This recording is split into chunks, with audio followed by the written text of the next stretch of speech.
কিশোরগঞ্জ জেলার এক নির্বোধ গ্রাম ১৪০০ উত্তরপাড়া। এই গ্রামের সকাল শুরু হয় হালের গরুর শব্দে আর সন্ধ্যা নামে পুকুরঘাটের বাতাসে।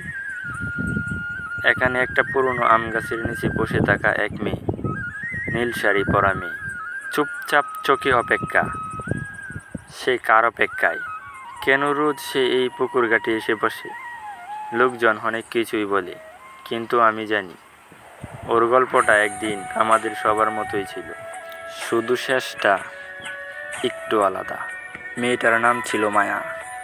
১৪০০ উত্তরপাড়ায় মেয়ে পাশের প্রাইমারি স্কুলে শিক্ষকতা করত। ভালোবাসা তো নীল রং আর বই পড়তেই পছন্দ করত।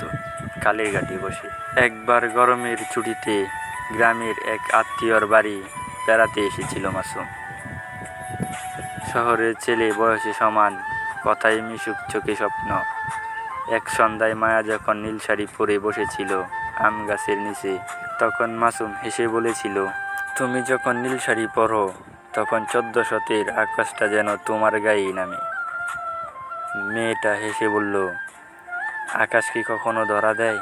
সেই বিকেল থেকে শুরু হয়েছিল এক নরম ভালোবাসা।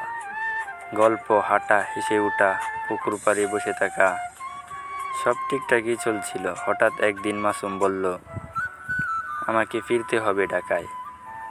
কিন্তু আমি ফিরবো মায়া, কথা দিচ্ছি। তুমি রোজ এই ঘাটে এসো, যেন আমি দূর থেকেও তোমাকে দেখতে পাই। মায়া সেদিনও ছিল নীল শাড়িতে। তারপর সময় পেরিয়ে গেল, মাসুম আর ফিরল না। ফোন বন্ধ, চিঠি নেই, খবরও না। তবু মায়া রোজ বিকেলে ঠিক ৫টায় আসে আম গাছের নিচে, সেই পুরনো পুকুর ঘাটে। চুপচাপ বসে থাকা লোকজন বলে ও পাগল হয়ে গেছে, কিন্তু যারা ভালোবাসার ভাষা বুঝে তারা জানে মায়া আজও পত্রিকার প্রতিচ্ছবি। এক বর্ষার দিনে হঠাৎ হাওয়া বয়ে গেল খুব জোরে। চারপাশে অন্ধকার, কাদামাখা রাস্তা, আকাশ কালো। সেই সন্ধ্যায় মায়া আর ঘাটে ফিরল না।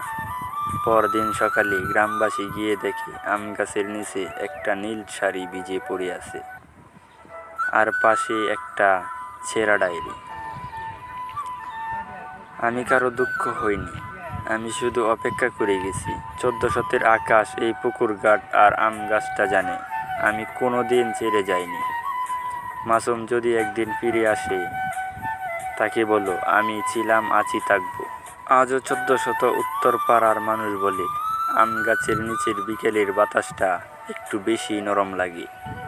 বাচ্চারা ভয় পায়, প্রেমিকরা চুপ করে থাকে, কারণ তারা জানে ভালোবাসা কখনো হারায় না, শুধু রূপ বদলায়।